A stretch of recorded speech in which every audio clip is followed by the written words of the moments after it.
Pagi kepada Sir dan kawan-kawan. Saya, Jokesi anak Mika Kacin. Nombor matriks nombor saya adalah 20 DKM 20 F1076. Pada pagi ini, saya ingin membentangkan tentang kecacatan kimpalan. Pengenalan kimpalan. Kimpalan adalah satu objek pencantuman sesuatu bahan dengan bahan yang lain menggunakan suatu bahan khas, contohnya logam ataupun termoplastik.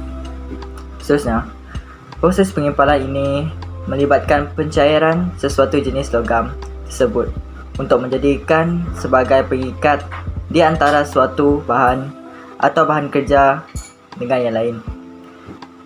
Tekanan yang digunakan di samping haba yang menghasilkan kimpalan tersebut. Hal ini berbeza dengan pematrian yang cuma meleburkan bahan sambungan iaitu patri untuk sambungan terbentuk. Objektif kimpalan. Untuk mengetahui kaedah keselamatan semasa menggunakan mesin kimpalan sepanjang proses kimpalan. Kedua, mengenali jenis kimpalan akar dan langkah-langkah untuk membuat kimpalan akar. Ketiga, untuk mengetahui cara welding kimpalan yang betul seperti posisi dan darjah malah ketinggian antara bahan kerja dan plate dengan pre-welding. Akhir sekali, untuk mengelakkan diri daripada berlakunya kemalangan ketika proses welding dijalankan. Seterusnya, saya akan pass slide kepada Hillary. Okey, saya Larry Langsam. Saya ingin menerangkan sebab-sebab kecacatan kimpalan. First ialah cara welding rod dengan benda kerja tidak stabil. Seterusnya, posisi yang salah semasa melakukan pengimpalan. Lepas itu ialah kelajuan, mengimpa tidak sekata dan mengimpa menggunakan elektrod yang lembab. Seterusnya, mengimpa dari arus yang salah seperti dari kanan ke kiri atau dari bawah ke atas mengikut kesesuaian diri sendiri. So yang terakhir ialah elektrik yang digunakan semasa mengimpa tidak mencukupi. Okey, kita tengok contoh-contoh antara kecacatan kimpalan berdasarkan gambar lah.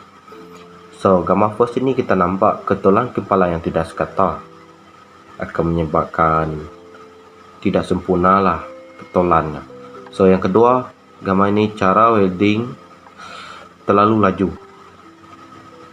Kalau welding terlalu laju, so bentuk dia tadi akan menjadi besar kecil lah. So yang ketiga lah cara welding rod dengan benda kerja tidak sekata.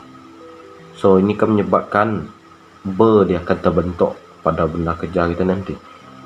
So yang nombor 4 ialah dasarkan gambar ini elektrik dia tidak mencukupi. Dia tidak hasil kimpalan dia tidak okey lah. So pada gambar yang kedua, ketulan welding tidak rata. Seterusnya, jarak welding dengan benda kerja jauh menyebabkan percikan bentuk ber yang banyak. So kita akan nampak pada gambar yang kedua ada ber-ber kecil yang tepi kimpalan yang betul. So yang ketiga, posisi dia semasa mengimpa dia tidak berada dalam keadaan selesa. Contohnya dia tidak stabil, goyang-goyang, menyebabkan kimpalan kita itu dia akan jadi ada lari sedikit dari yang kita dia nak.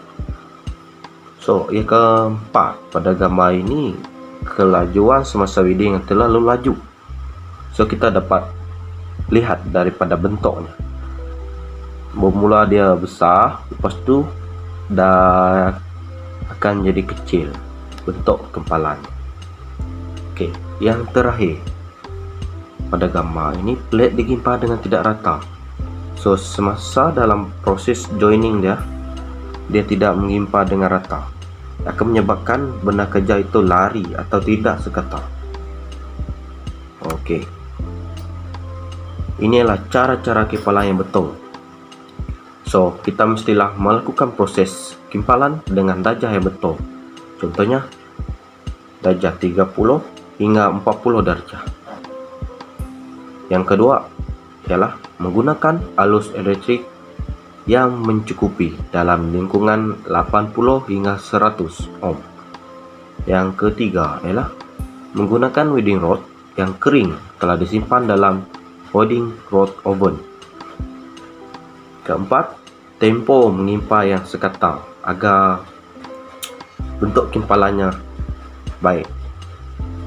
So, yang kelima, jarak welding rod dengan benda kerja semasa proses welding mestilah sekata, contohnya 3 mm untuk sesuai lah.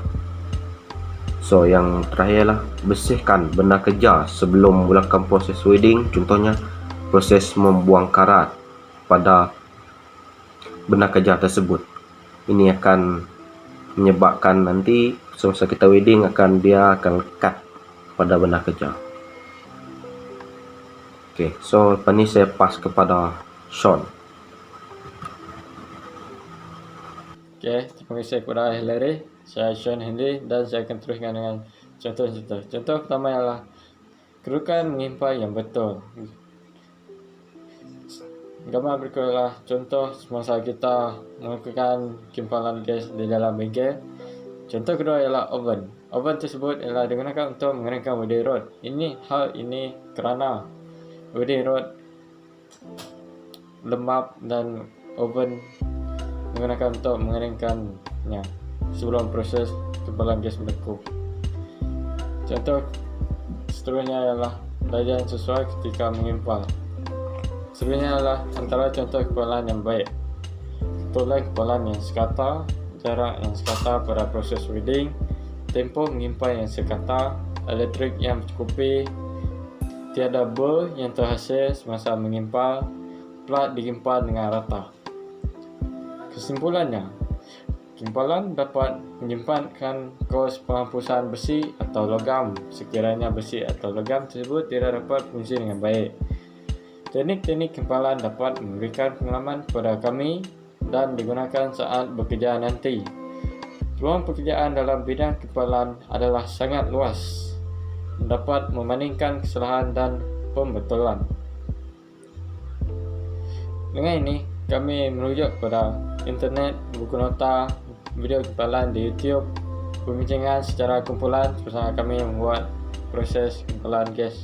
Sekian, terima kasih.